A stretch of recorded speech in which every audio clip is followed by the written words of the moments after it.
Hi, I'm Nadav. Background on me is I'm from California. I took theater, choir, and auto. I got into theater because I was very technically minded. Auto has a lot more than just automotive stuff, machining, welding. This is already my second or third take, so sorry if I'm breezing through this.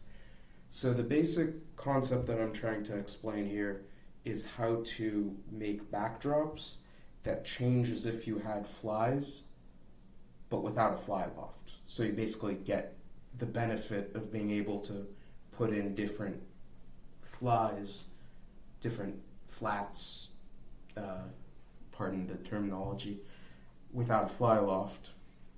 And the basic building block concept is going to be, well, let me actually start with the very basic, the utterly basic, is going to be a loop of line like that. You're going to have a pulley at the top, nothing at the bottom. Now what's going to happen is you're going to take a canvas backdrop like you'd have in your bunker. It's just going to basically be sorry, a friend of mine just walked past. It's basically going to be like one of the ones that you put on a batten, you raise, you leave it there, looks all pretty. You're going to take one of those, you're going to connect the four corners. Let's just do half, so this extends over here and it has another corner. You take those two corners. You can't particularly see that, can you? Okay. Those two corners, and you're going to connect one downstage to the loop and one upstage on the loop. And now what's going to happen is when you pull down there, this is going to run up and they're going to invert. So the downstage is going to go up, the upstage is going to go down, and all of a sudden you're seeing the other side. Now you don't have anything printed on the other side, so what the hell's the purpose of this? Well, if you take one of those and you take another one and you put the printed sides out and just butt them up together and you connect the corners together as if they're one, all of a sudden you have one backdrop when the downstage corner is down, and you have another backdrop when the downstage corner is up. So this is the very basic concept of how you're going to switch the backdrops. It might get a little messy, but the tension should fix itself once it gets towards the top. Now, how do you get one person to be able to do this? Because right now you'd have to do another loop on the other side of the stage, and you'd have to have two people, and you can do it, but it's going to be a pain. Well, you set it up like this figure eight style. These are pulleys. And to understand this view, you have to understand this view. Now what this is let's say you're at the audience and you're looking in. Now all the curtains and sight lines should hide all of this, but this is basically what the lines look like. This is a U-loop. This goes up and crosses, like, let me do this thing, like here, and then this is another U-loop, but you just took those U-loops and put them up and flattened it out so you can get this view where on one plane you can actually see the whole system. I hope that's quite understandable. So the same thing's going to happen. When you pull down on one side, the other's going to go up. It's going to now run across, and this crossing action is very important. It's going to go down.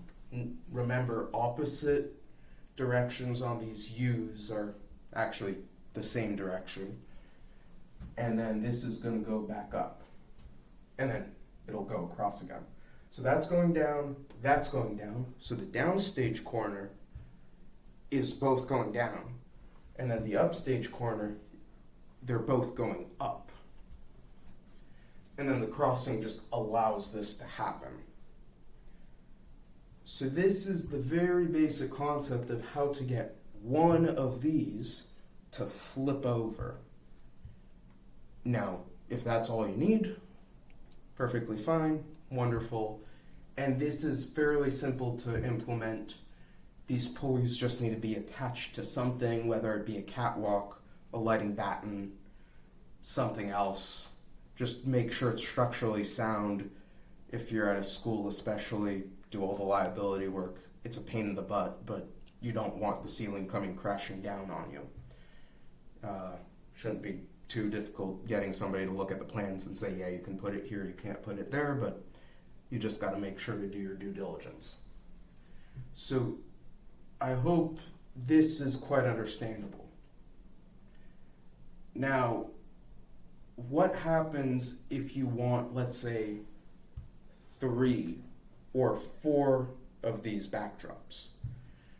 Well, one thing you can do is you can put one over here and connect that corner over to this bottom and unhook the top one or unhook the bottom one that's already on there and pull it out of the way, and when you lift it, this will come flying up and you'll see it, and you can do that. It's a bit of a pain in the butt. It's doable. You'd need a few guys to pull on the sail, as I like to call it, because I gotta name these, to pull in the sail so that this one that's going away doesn't get in the way and foul the one going up. But there's actually a simpler way to do it. I'm gonna get rid of that.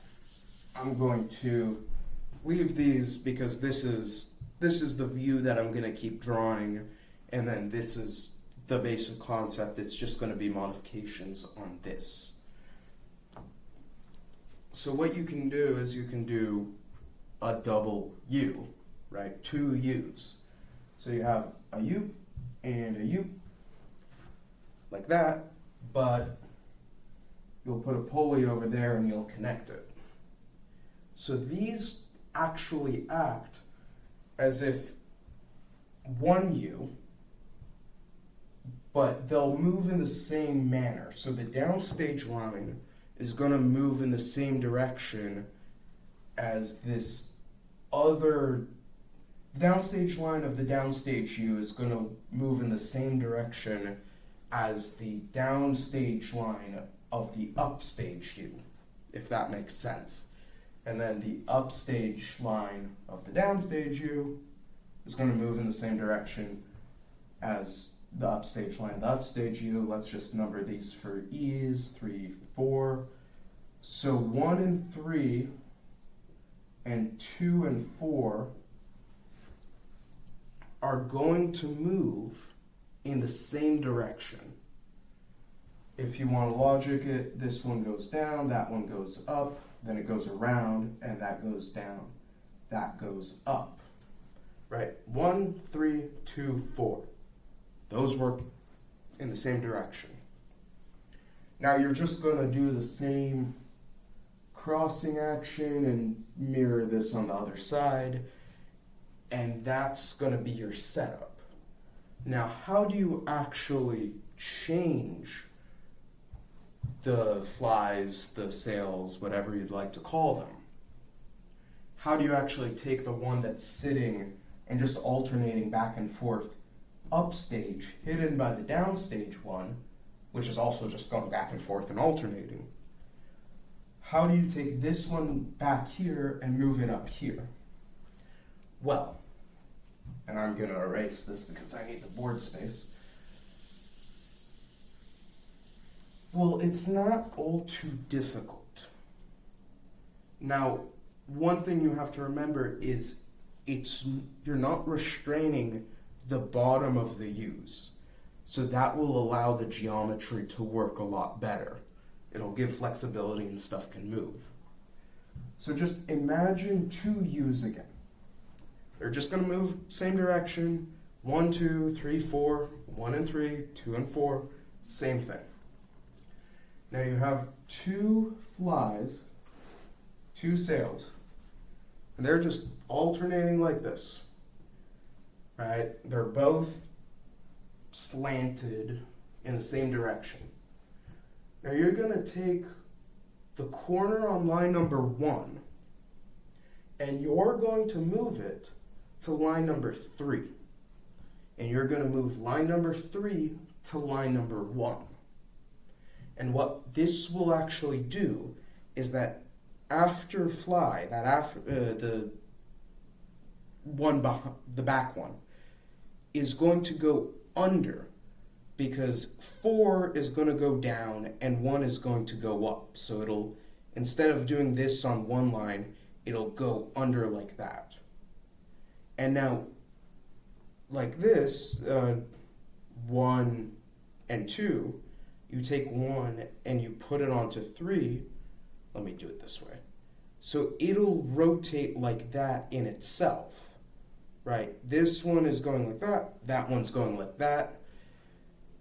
And what that actually allows you to do is you can put a different sail in the front. You can hide the one that was previously on the front, hide it behind the new one, and then all you do is you take the corner on line 4, put it on 2, the corner on line 2, and put it on 4, because now it's down at the bottom. It's on the stage level, and you can do all this handling, just carabiners, hook it onto the new loop.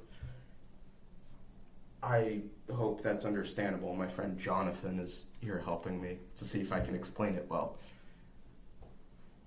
And you can make this loop in any manner, preferably probably a bowline on a bite, because then you get 2 loops and you can easily hook stuff on and leave it in place, and you don't get in the way of other stuff. And or a figure 8 on a bite, you can figure out what works best for you. YouTube these knots, they're not that difficult. Practice them a few times. Now theoretically, you can extend these U's until about, let's say, well, the geometry is going to stop working at some point, but you can extend them a few more ranks deep and use the same concept of taking the odd numbered line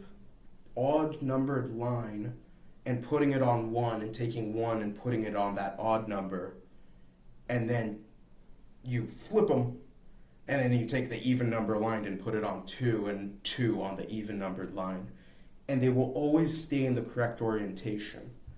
Now, I don't remember if I mentioned this already, but this bottom of the U is not restrained to allow this geometry to function a lot better, so that you're not only, the only thing that's giving is not the actual sail, because then you will start tearing stuff after a while.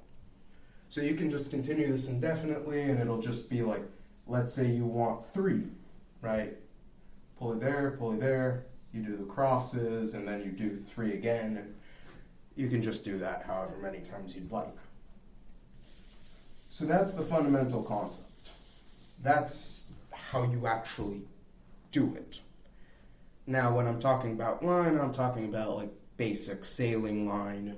It's going to be just the stuff you can get at Westmarin. It's going to come in all sorts of colors. The same line that you'll use on curtains to get them to run across, about that diameter. You can do whatever you'd like, pretty much. These pulleys you can get at Westmarin, whatever. It's just standard block and tackle. Now, a few notes, a few amendments on top of it is going to be, if, let's say, you have a stage that's so wide and you have so tall of a space that the sail starts getting too heavy. Now, this system should be fairly balanced, but it wants to rest where the 2 corners are at the same height. So you do have some level of force to overcome, but it's doable, especially finals not that heavy at the end of the day to pull. What you can do is you can put block and tackle pulleys like to make the work lighter. That might be an easier way of putting it. You can either connect it two of these corners because they would work in opposite directions. So let's say you have this loop already. Can you see that? Yes, you can. So what you would do is you'd put another loop and then you'd connect your block and tackle to there and to there. Let's draw this better. You'd connect it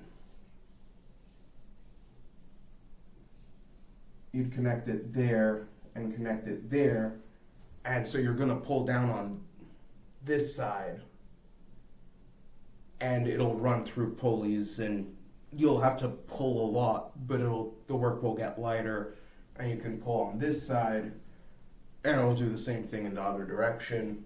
You don't have to worry about the bitter end flying off and having to coil it up because it's all a captive system. Let's say this is 3-to-1, this is also 3-to-1. So as you're going through 3 feet here, the actual moving lines are going to move 1 foot, but because they move 1 foot, then the other pulley line is going to pull the line 3 feet. So it's going to come out as a loop. This can extend.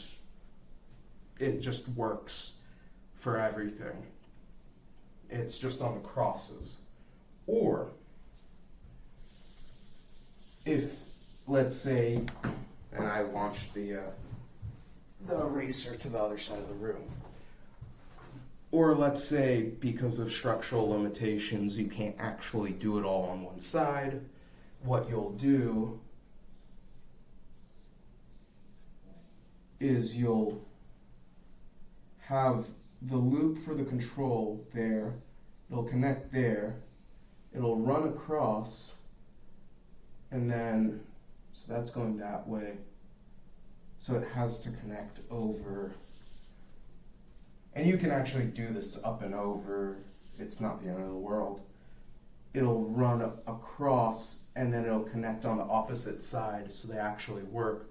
So you pull down here and it pulls here, or you pull over on this side and it's going to pull there. And they just need to work in opposite directions to actually be able to do that. That's just if you physically can't do it. And the benefit of all this is it's flexible. So long as the structural limitations are there and you have the actual materials and the line is long enough, you can, between productions, you can change from a 1 rank with no mechanical advantage to 3 ranks with mechanical advantage, and you can do quite a bit. It's not too difficult. Now, the makeup of the sail itself, the canvas, the flat, whatever you want to say, is quite important as well. So you're going to have the canvas, and what you want to do, and there's a line here and a line here. Now what you actually want to do is you want to put another line that goes across and basically connects the corners of the canvas itself, because what's going to happen is these corners are going to connect and there's a pulley up here on each side in some direction. And what it's going to do is it's going to pull it apart. So the top is actually going to be nice and taut. The bottom is going to be flopping around, but that's fine. You can pull it out, put a sandbag, restrict it however you want, just so long as you undo it when you want to change sails. So this is going to stop you having to overcome the flexibility of the vinyl itself, or whatever your canvas is made out of. It might be canvas, which it can be quite quick that you overcome the actual strength of the material itself and just tear it apart. Just making sure the recording's fine, yes. So you need one that basically just connects the corners and then those corners you attach off and make sure that the line also gets attached to the lifting line, the falls. Probably you do this with grommets, you make a carabiner, and then you just make sure to attach the line onto the carabiner and make sure the length of the line is such that the line's not slack, because that means the canvas is going to be the one taking the strain, and then if it's too short, then the canvas is going to be slack. So just keep that in mind. And you'd have to do another one down at the bottom, so when it flips to the top, the same thing happens. And potentially, depending on size, scale, materials, you might want to consider connecting the corners or maybe running lines between all the corners and all the combinations. That's just going to be testing the really the really important ones are going to be the bottom one and the top one, because that's going to stop the canvas from just completely shredding itself. Okay. I probably shouldn't have erased that one. Now, if you don't have any way to restrain it down at the bottom, how are you going to stop it from the corners trying to go to the middle? Because if you think back to physics class, this top one has potential energy, this bottom one doesn't, and this one wants to go down, which will force this one to go up, and the equilibrium is here. Technically, I forgot the categorization, it's a unstable equilibrium. Like, it can hold there, but because they're off axis, they won't. Don't worry about it. Now, what you can do, right, it's the same thing. These are your falls. This is where it crosses over the top. Let's say you're attached to a catwalk on either side, right? You have your pulley there and your pulley there. You can see that, yeah. Now what you're gonna do is you're gonna take something called a cam cleat. Now this is one option, but I think this is gonna be the easiest one. Cam cleat, it's a sailing thing. You can find it at West Marin, buy it online. Make sure it's the appropriate rating. You don't want the rinky-dinky, dingy ones that can take like 100 pounds of force when you're trying to put 200-300 pounds through it or whatever. Just do the math, do your due diligence, make sure that nothing's going to go flying off. And you can attach it right here. Can you see that? Yes.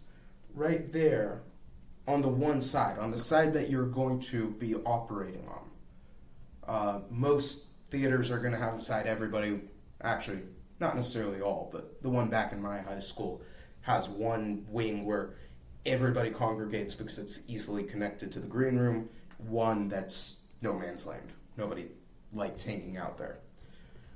So just put it on the side that everybody hangs out on, because then the stage manager just has to jab the guy who's running this, guy or gal, and just say, do this. It's really easy. And you're going to put the cam cleat up here, and you're going to have to make, it's going to be, well, the loop's going to go up to the top, right? It's going to cross. And you're going to have the cam here and there. Can you see that? Let me make these good and thick. Right, you're going to make the cam cleats on those spots. Right, it's going to make a U. Now what you're going to do is, and you have to consider the orientation, which I'll have to figure out in a moment. Again, I figured it out, it works, I just need to be able to draw it.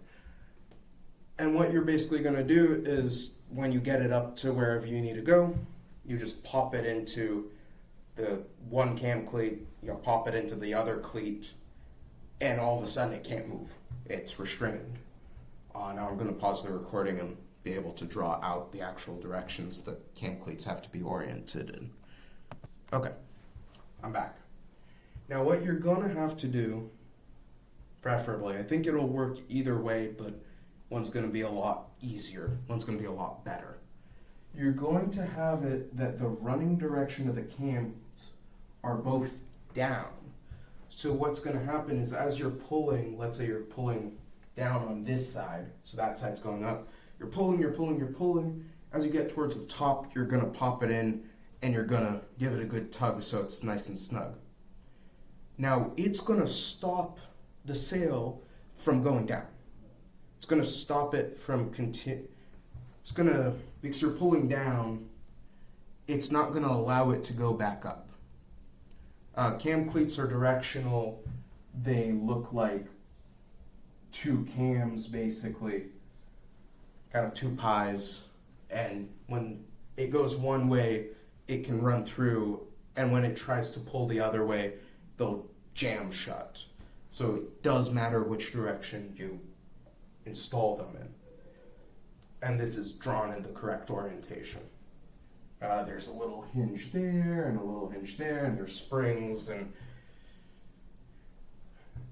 so what's going to happen is you're going to pull, and then that one cleat should be secure enough to stop it from going back down. But in reality, what's going to end up happening is, because you're going to move corners around and the weights are going to shift, you probably want to secure it on both, so you'll just pop it.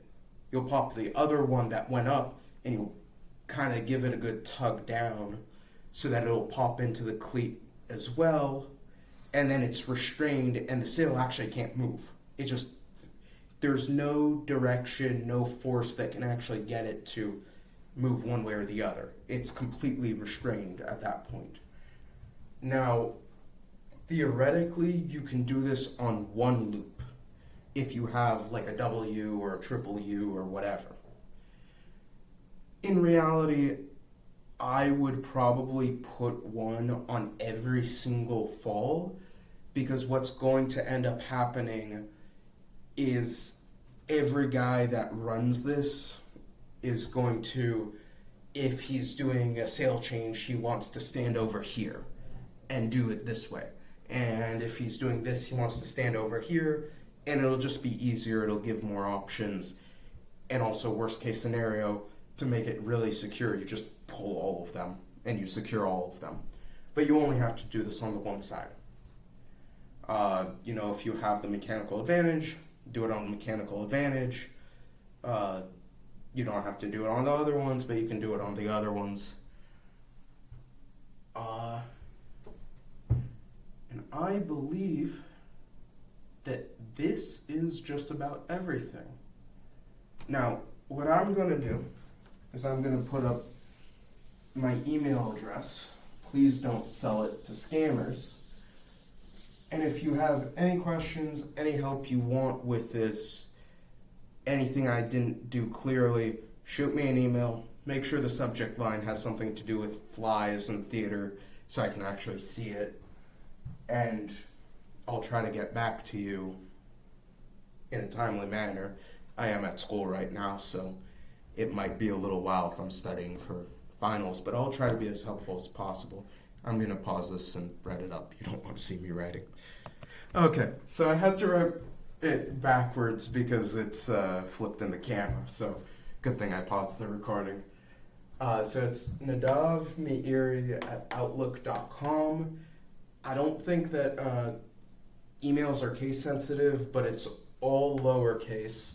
I just wrote it uppercase because my handwriting is horribly illegible. Ask anybody who knows me. Horribly illegible. So again, just email me with any questions. Make sure that the subject line is something I'll recognize.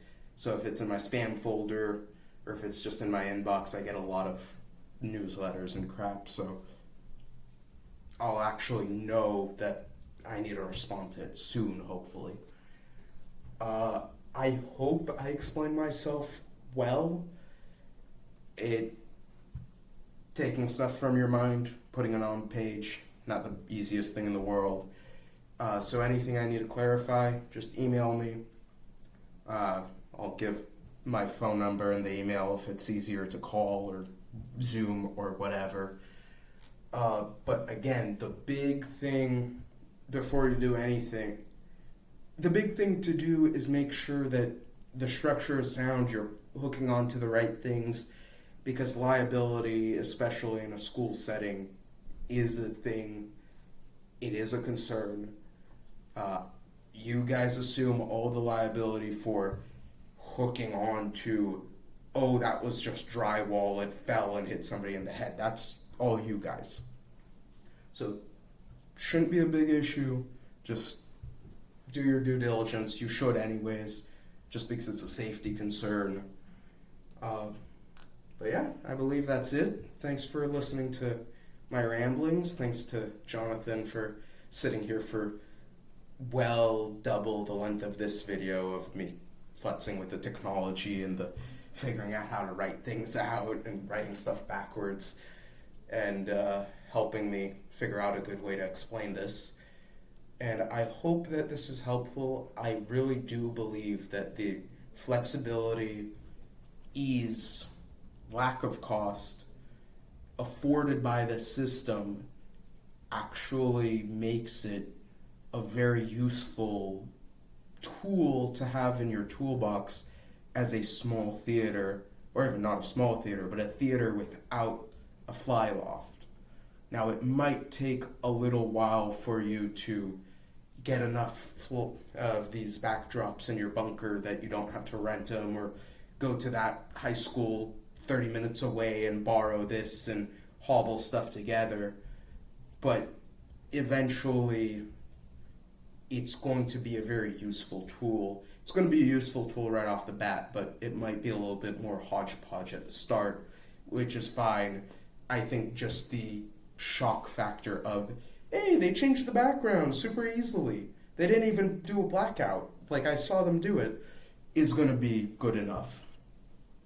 Another note for the directors real fast is when you're planning these backdrops and the changes, you have to work with whoever's running the system so that you can organize which flies are where, in what orientation.